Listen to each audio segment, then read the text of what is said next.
Всем привет, с вами я, Федя, и сегодня я начинаю обзор своего небольшого гаража модели 1 к 43. Вот первая моя модель, это КамАЗ 5410 с полуприцепом ADAS.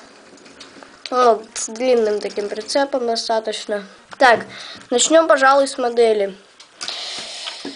На модели из движущихся частей откидывается только кабина, там есть имитация двигателя с рычагом переключения передач, который довольно сильно мешает. Когда ставишь кабину на место, может даже сгибаться. У меня на одной модели он отломался даже и потерялся. Вот, собственно, у модели из движущихся частей все.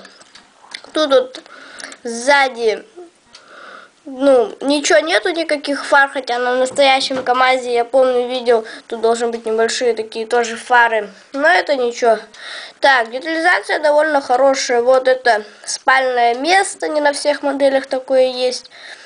Вот тут решетка радиатора такая небольшая, это решетка радиатора с прорезями, очень хорошо сделано, вот.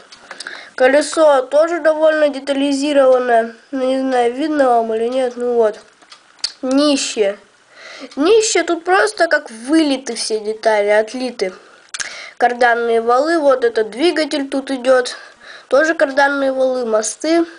И вот что мне нравится этой модели сильно, это ее пружины, которые есть. Вот не знаю, видно вам или нет, вот такие, другого цвета. И вот модель, как бы она рессорит. Вот. Мягкий ход довольно у нее благодаря этим рессорам. Вот. С самой моделью вроде разобрались. Теперь перейдем к полуприцепу. Полуприцепа можно ставить на подставки его, но они уже довольно разболтанные, так что поставить его не так, чтобы уж и легко. Вот, стоит. Можно поставить на подставки и открыть задний борт. Это, в общем, поставки, чтобы стоял он на загрузке. В общем, вот загрузили там железобетонными плитами, например, вот он стоит на подставке. Сейчас поставлю. Стоит. Вот, подъезжает к нему машина. Тут, конечно, не так чуть-чуть сделано. Вот, подъезжает машина и все, прицепляет этот прицеп и едет далеко-далеко. Вот, с вами был я, Федя. Спасибо за просмотр. Подписывайтесь, ставьте лайки. Всем спасибо за просмотр. Пока.